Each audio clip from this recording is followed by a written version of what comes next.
Tell me how you think Brad Underwood, now that Curbelo is healthy, should handle this going forward. Should Curbelo be a 15-minute a game guy coming off the bench? And Frazier, to me, I think Trent Frazier's been one of the top 10 point guards in the country this year, Rob. He is. He totally is. Yeah, I think Brad's going to take the temperature every game. I think it's one of those deals where Plummer and Frazier have played really well, and DeMonte Williams is not coming out of that starting lineup because he's such a Swiss Army knife. He is an elite role player. I mean, defensively, rebounding, making plays for people, knocked down some shots against Indiana. Grandison is a really good role player too. So I just think that with Goody's been good. Yeah, no, he has. He's not afraid. I mean, he made a 3 in the first half, and then he airballed one in the second. But that happens, unfortunately, for shooters at times. No, I think Curbelo will come off the bench. I think if he's playing well, he'll have games where he plays 25, 28 minutes. If he comes in and turns it over, I think you'll see Frazier at the point, Plummer at the 2, and that's just kind of how they'll roll. But I don't think it's going to be a set 15 minutes. This is what you play. I think if you're playing well, then he will play a lot. Right. Because he is a changeup, and he's a changeup for the way he can get Kofi the ball. You know, and Frazier can do it too, because he'll play pick and roll. Don't get me wrong. But I feel like for him, he'll pass, but the pick and roll is probably more so for Trent Frazier to score a lot of the time, which they need him to do. I mean, he is a great scorer. So when Curbelo comes in, he feeds the post differently too. He does so differently than Bella.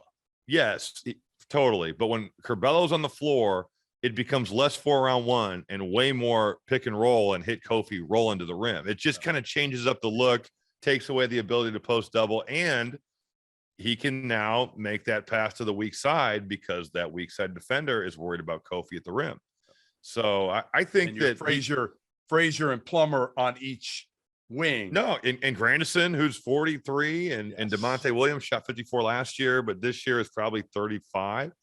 So I think that he's a great changeup for them. I really do. As long as he is okay with accepting that role, which it seems like he has.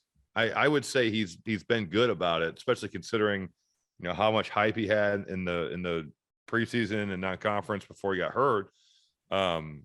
Yeah, I really like Illinois. I think tomorrow is going to be an unbelievable game, and the atmosphere is going to be off the chain.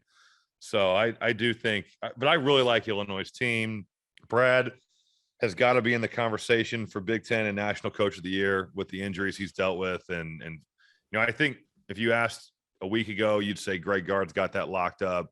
But now, much like Johnny Davis having Big Ten Player of the Year locked up, I don't think so anymore. I think it's wide open. It's still wide open. There's still a month to play, but you can't give Brad enough credit for the job that he has done of just kind of plugging guys in, finding ways to keep your head above water when that seemed like the world is ending. I mean, they had Coleman Hawkins playing point guard early in the season because that's what I'm saying. You lose your point guard.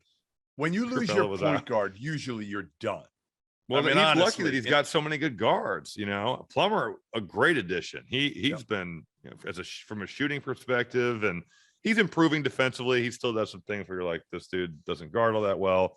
Yeah. But you take that because of the way that he can make shots. Frazier coming back was just so huge for them. Oh my God. To do the fifth year, and he's just a winner, man. He plays the right way. He plays with a lot of confidence. He was making shots at Assembly Hall where you're just like, man, he is killing these dudes. They did a good job on Trace Jackson Davis, who really, I think, struggles against guys that can match his physicality. When he can't overpower guys, he can't take them outside. There was one time where I think they picked and popped him, and he ripped and just drove it by Kofi. And that's kind of the way that you probably got to get him involved against the Purdue's and the Illinois. Because, I mean, you're backing down Kofi Coburn, and he's not moving. That dude, he's no chance. You're literally, it's like, you're backing him down, and he's just holding his ground. You got to face up and drive. And that's where his inability to shoot really hurts him. In the second half, Xavier Johnson was really the only guy I thought that was able to make any sort of play against Illinois' defense. Yeah, this game is probably, to me, probably determines the Big Ten regular season title. Well, I and mean, maybe a Purdue would have number the one seed, tiebreaker over hopefully. Illinois. If Purdue wins, they've got that tiebreaker, and if Illinois wins, I want to say they have a 2-game lead. Yes, that's right. So, yeah, And I think it's Purdue falls out of the one conversation if they lose this game, and if they win it, they're firmly entrenched right now.